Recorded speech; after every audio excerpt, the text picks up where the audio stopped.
dude. I did not know it had that. Oh yeah, in this episode, we find some seriously cool surprises hiding under our son's 86 Firebird. Welcome to Problem Child. We're gonna try and get this car done before Troy graduates high school. It's his senior year. Our father-son project, which is already living up to its name. You probably already know Wes, Mr. Buff Guy, resident car genius, and the man who can overbuild everything. And this is our son Troy, rocking pit vipers, an 80s perm, and I like the Hello Kitty steppers. I think they're pretty tough. smash that like button if you respect the style. It seriously takes guts to pull that off. But don't let it fool you. He's an honor student and soaking up knowledge from his dad faster than we can all keep up. Last time we thought the rattle can Firebird was the builder until we found this. Poke right through that rust. So this is really bad, especially on a unibody. So, Plan B, the other Firebird. And then when we got it on the lift, we were not ready for what we found. But that's not all. Sitting in the shop is an LS with over 200,000 miles on it. We've never cracked it open until today. Will this block be salvageable, or is it done for? So buckle up. This is Problem Child, Episode 2.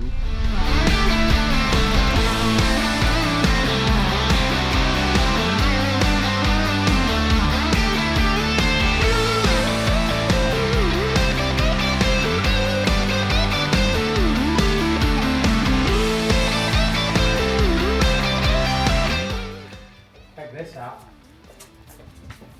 Oh wow, that's badass, dude. I did not know it had that. It's even got a torque arm. Hell yeah. Hell yeah. How does this help? This stiffens up. So this right here stiffens up the whole subframe. So the problem with these are they're a unibody. So the thing that holds it together is you have this, there's a metal section back here, and then there's just body, and then you have a metal section up here. There's nothing that ties the two together. So this has an entire under subframe. Oh, nice. This is like full race car shit, dude. That's awesome. You already got a big ass sump on the fuel tank, so that's good. Do you think we're gonna have to upgrade the fuel system? Yeah. Okay. Well, we'll use. I have a pump and everything upstairs already. Oh, nice. I have air mode. But you already have the lines. Whoever painted this actually did a good job. 10 AN lines. Dude, this is epic, man. This is... That's represents a lot of work and a lot of money. Alright, so the other thing that this has is, this is what they call a torque arm. So what this does is when you hit big power, it's going to try and rotate this up. This holds it in place. Oh, nice. So that is very, very good. Fantastic. So the biggest thing on this is this whole tube structure you see, this doesn't normally exist on these. This is all aftermarket. So this is what you put in race cars to stiffen them up. And it's actually very expensive to get this whole thing in, and the welding and everything is very good.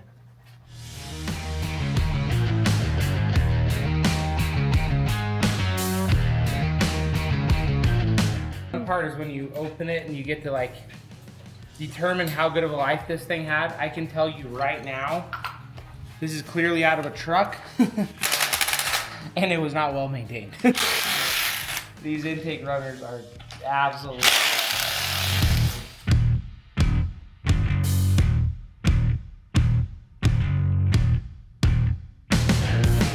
What year is the LS? I don't know for sure, but it's probably like early 2000s. I bet like 2003, 2004. I'm assuming the inside won't be terrible, but I haven't taken it down. So I've had this thing in the shop for years and years. It's just been one of my backups. So. How can you tell if the engine had a hard life? Well, as we take this thing apart, I'll show you. Right now, there's a lot of buildup, so that just tells me that not necessarily that it had a hard life, but it had a lot of miles. Xavier said Wes is barely doing anything. He's just walking around making sure his son's doing it right. That's the way to do it, though. That's how I teach. Yep. Like I could do everything for him, or I could, or I can show him and let him learn a thing or two.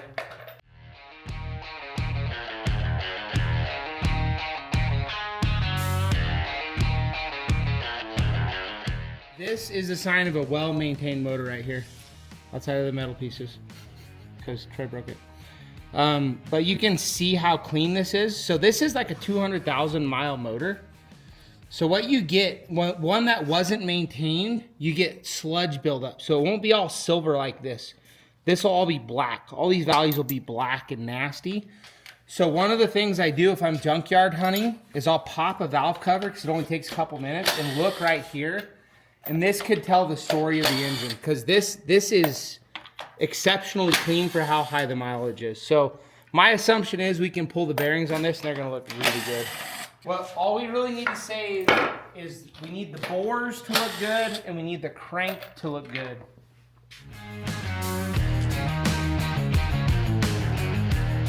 That looks freaking awesome. Again, guys, this is like a 220,000, like 237,000 mile or something like that. This is a super high mileage engine sold as a core. That looks really good. I'm mad about it.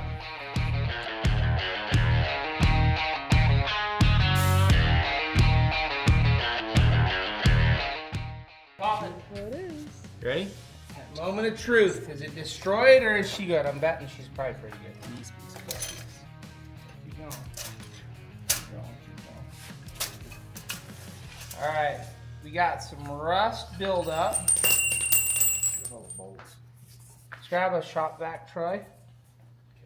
So there's definitely gunk. This has been sitting a very long time.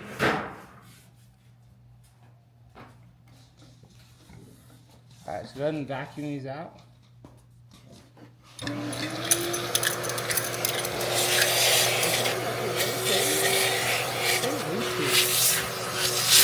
After working on diesels, this is the cutest little thing ever. Look at that little guy. My push rods and side peaks are 7/16 of an inch. There's a bunch of in here. There's obviously water that was in the cylinder, but I think the cylinder walls are in pretty good shape. So what's your first impressions, Wes? So I knew that this had gotten water in it because the previous owner had told me that. But it spun free. There's a bug in here. That's kind of funny. All right, so it's. I got the flashlight off that service card, buddy. Right behind you. Yeah. All right, so what I'm looking for, like the main thing whenever I tear one of these down to tell if it's good shape, bad shape, or moderate shape, so I like to clean the bores really good, and then I'll run my fingernail up from the bottom. So what you're doing with the fingernail test is anything that you can catch your fingernail on is going to be more than a couple of thousandths deep. And if you have that, you're gonna have to hone out. So problem is we don't wanna hone this. Or well, we don't wanna bore this. We wanna hone it, so we'll actually hone it and we'll get a little more piston to wall clearance. But we don't wanna have to bore it out because we want as much cylinder wall as we can possibly get because Troy is planning on running boost later on. So looking at it, there's discoloration. So if you come and look, you can see there's water sitting in this cylinder at the top of the bore. That's what this discoloration is. But when I run my finger over it, you can barely even feel that. So what's gonna happen is we're gonna hone this and we'll take about 2 thousandths off, which we're gonna wanna do anyways to get piston to wall a little wider for boost. So that is totally fine. All right, come here, Troy, let me show you. So take your fingernail and run up from the bottom like that. See how smooth it is? Oh yeah. So even though, yeah, you have a little discoloration, but that's because water had sit in this, but it didn't pit and it didn't rust. Awesome. Even if it pitted, we could bore it out. Like we can go 30 over. That's what I normally do on these things. What about those piston heads though? We're not using these pistons, so it don't matter. Okay. Wait, what? The ones upstairs are standard, aren't they? Yeah. So it's okay you going 30? No, we're not gonna have to go 30 Okay. because this is like if this was catching your fingernail, then we got to go at least 10 over. Okay. But since it's not catching your finger, we're totally fine. Nice. LSs are really, really durable motors. Most of the time, you can even open these things after they've been a service truck and they've been poorly maintained, and they're still in good shape. So this one isn't like a lot of these I've opened at 200,000 miles and they're still cross-hatching. You're not seeing that in this. It's definitely gotten really, really hot at one point. Yeah, But overall, this ain't bad. Let's go ahead and pop that other one off, Troy. Okay. So, I'm not worried about that. Awesome. That's really good news. Yeah, I think we'll be able to hone that out. We're going with high compression. There's a Wiseco piston I really like for high compression stuff. So this motor I was originally building to be like a really high horsepower, high compression NA build for my 68 Camaro that I still have not done. So it has now become Troy's engine. I think Troy might get an upgrade. If we have to bore it over, I think we're doing the stroker kit. Walk us through what's going on, Wes. I've been kind of walking around talking Alright, to everybody. So every cylinder looks really good except number one. Number one is pretty rough. This is probably going to need 30 over, 20 over maybe. I normally take these 30 over when I do a stroker. So I have a really, really high-end set of race pistons, but they're standard bore. So I don't think we're going to be able to use them. So I think we're going to have to probably go to something else. Because I think we're going to have to take this out 30 over. But I will take it to the machine shop and I will let the man tell me. But I'm going to say that this is probably going to have to go out. Like, it's not bad, but I think we're going to have to go out at least 10. There's not like any scrapes or anything in it. It's just surface rust. All right. So we're gonna pull out, we're gonna drain the oil, flip it over, see how good the crank is. And then we can kind of go from there. Here we go. We're checking to see if the crankshaft is good. Already zipped off all the bolts. Alright, so first let's check that oil pan real quick. When I'm inspecting an LS, one of the things I'm looking for, very first thing, is every LS you'll ever see is gonna have a sump just like this one. And I like to run my finger along the bottom of this pan and see how much gunk. So what I'm seeing here is this pan had a bunch of water in it, which obviously we saw when we drain it. But overall, there's no sludge. So when you see that there's not a lot of sludge in the bottom of the pan, you can bet that this thing had regular oil changes. And had this not had water in it because it was sitting outside for too long, this would be a very, very good candidate to just do a really cheap refresh and just send it. We're going to do a full rebuild, mostly because I want to teach Troy how to do it. But whenever I'm checking these, so you guys probably missed it because we had to stop the live, but very first thing I do in a junkyard when I'm looking at these is I pop the valve cover and I look at what underneath the valve cover looks like.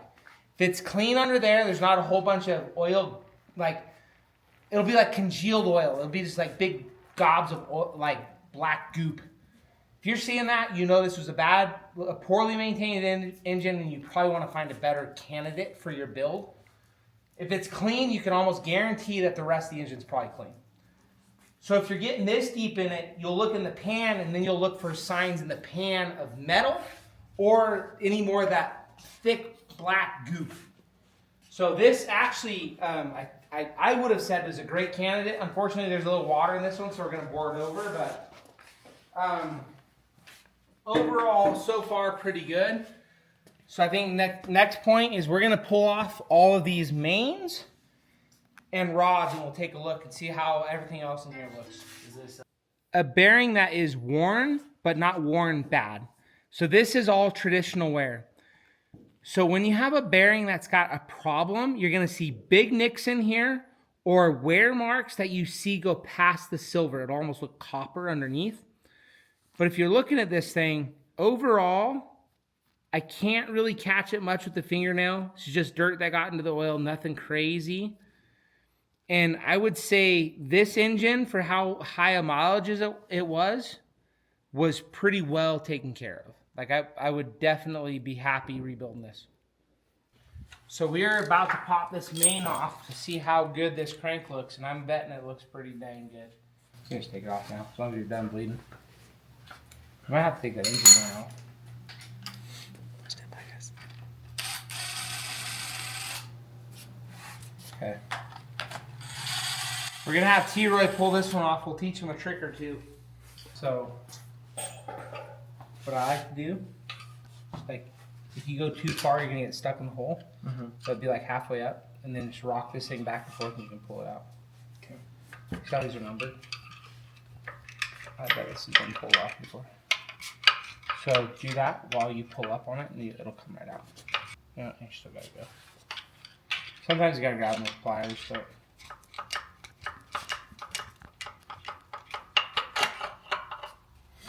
Alright, so let's take a look, see. Let's read a bearing, Troy. You read that bearing, tell me what you see. Can't catch with my fingernail, so it's probably really good. Alright, so what we're looking at, this is our main. And if you look at that main, that is like, this is a 200 and something thousand mile motor. I can't remember exactly the mileage. You're gonna get some of these spots, like it's inevitable that you're gonna have some dirt and grime that goes through the oil. And look at a bearing as almost being sacrificial. It's there to save you as you do get crap in the oil. But one of the things you'll see with a bearing that got hot is you'll see a spot that's very, very obvious, or you'll run through this silver and it'll have kind of a different color. That would tell me that that crank is a very, very happy crank. We can reuse it.